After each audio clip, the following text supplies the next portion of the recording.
Hi everyone.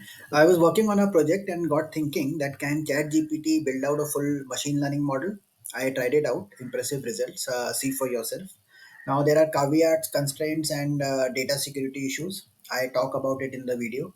But there are solid benefits, some fairly low hanging fruit, and potential for quick impact, especially for marketing agencies, lead gen agencies, MSMEs, startups, AI automation agencies.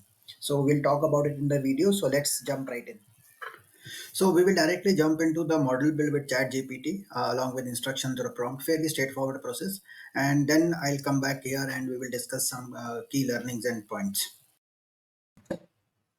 So this is the data regular campaign data set. It has got a response variable, a demographic variable, then some of the previous campaign data. In order to make it realistic, I have punched holes at different places into the data like this so that there are missing values. Downloaded from one of the internet site UCI Irwin.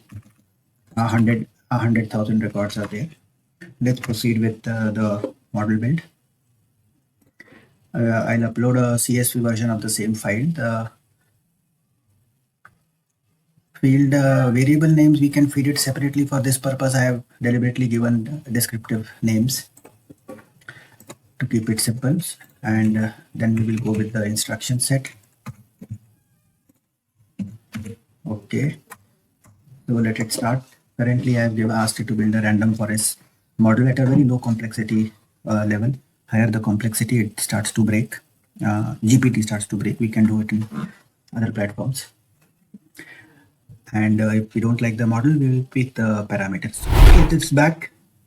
I have asked it specifically to keep the updates brief and cut, otherwise it shares very long updates. So we have the data missing values outliers it has managed. Train ROC we are getting ROC UC we are getting 89. Trained test genie is 79, which is pretty good. Pretty good. So let's go ahead with the next step. I will ask it to let's look at the decile table and how that looks like.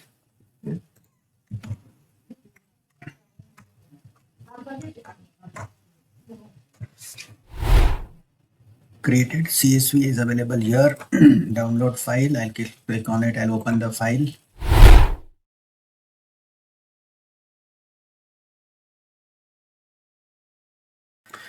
Top 3 decile, it captures 82% of the responders.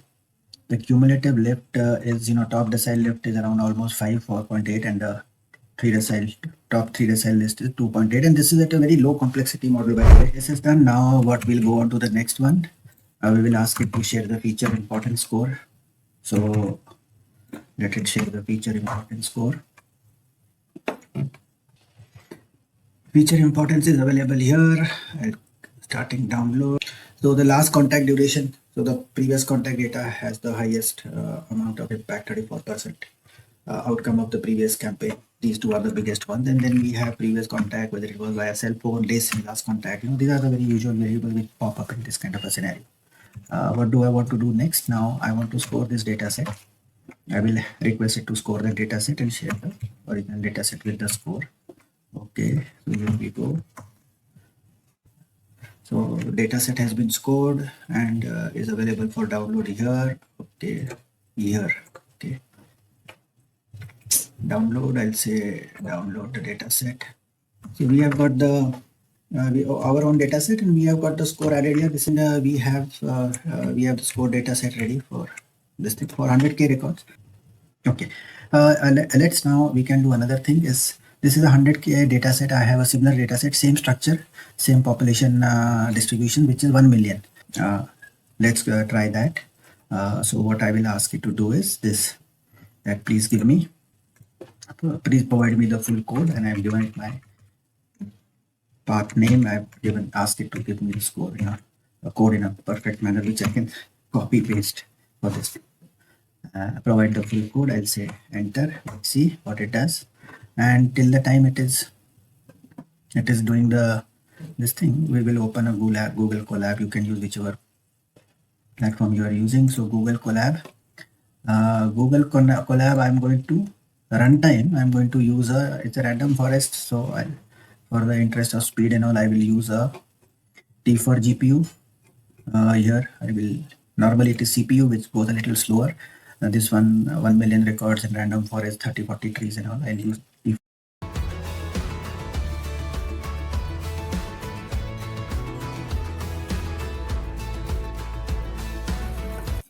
So the 1 million data set has been scored. It took around 2.5-3 minutes. The cell table is ready. Same kind of lift that we saw in the 100K sample done by ChatGPT, almost exactly same. So we are all good to go here.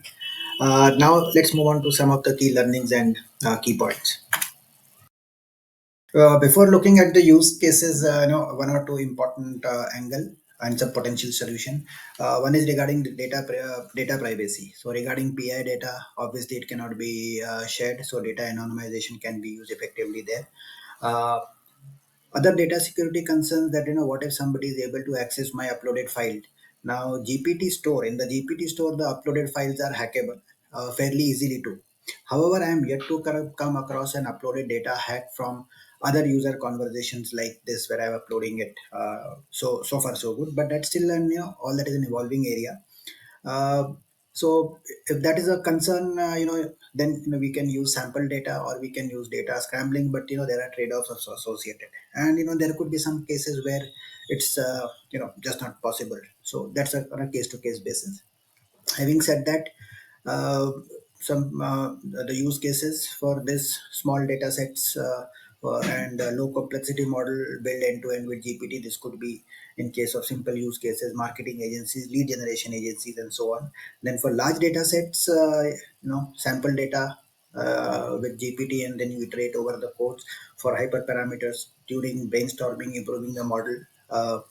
Very effective.